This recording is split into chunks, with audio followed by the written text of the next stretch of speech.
السلام علیکم ورحمۃ اللہ وبرکاتہ۔ الحمد للہ والصلاة والسلام علی رسول اللہ، اما بعد۔ اللہ سبحانہ و تعالیٰ کی توفیق سے اور اس کا یہ بڑا ہی عظیم احسان ہے کہ ہم کتاب التوحید، توحید کی کتاب، اس کا علم حاصل کرنے جا رہے ہیں۔ اور سب سے پہلے میں اپنے آپ کو اور اس کے بعد آپ سب ناظرین سے گزارش کروں گا کہ اپنے اندر اخلاص پیدا کیجیے، کیونکہ اخلاص کے بغیر کوئی عمل قابل قبول نہیں۔ اللہ سبحانہ و تعالی ہمیں ریاکاری سے بچائے۔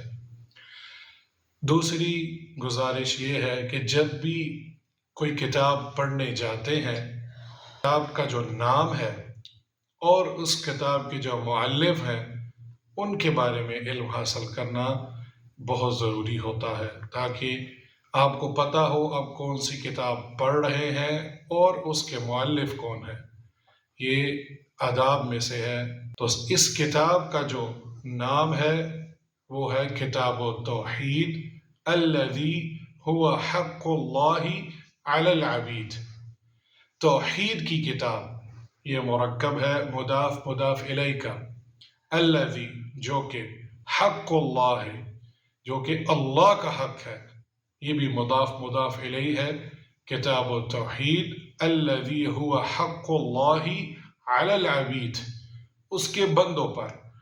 یہ عبید، یہ عبد کی جمع ہے، اور عبد کی جمع عباد بھی ہے اور عبید بھی۔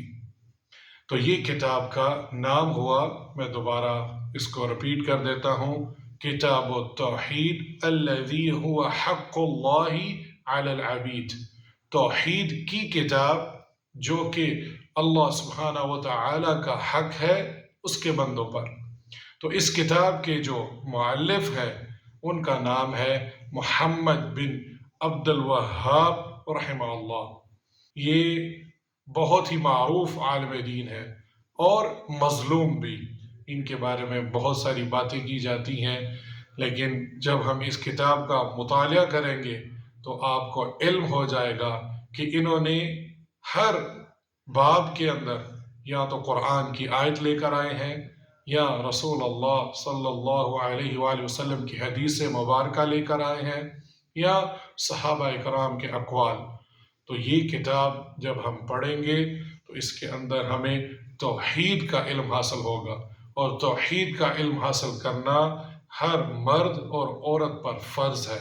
اور یہی انبیاء کرام، جتنے بھی انبیاء و رسل بھیجے ہیں، ان کا دعوت کا محور تھا کہ وہ سب سے پہلے توحید کی دعوت دیتے تھے۔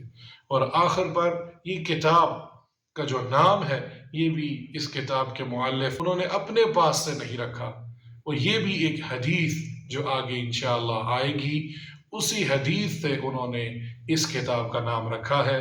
اس سے ہمیں پتہ چلتا ہے کہ شیخ کا منہج کیا تھا، کہ اپنی تعلیمات دعوت و تبلیغ میں انہوں نے صرف اور صرف قرآن و حدیث اور صحابہ کرام رضوان اللہ علیہم اجمعین سے انہوں نے اخذ کیا ہے۔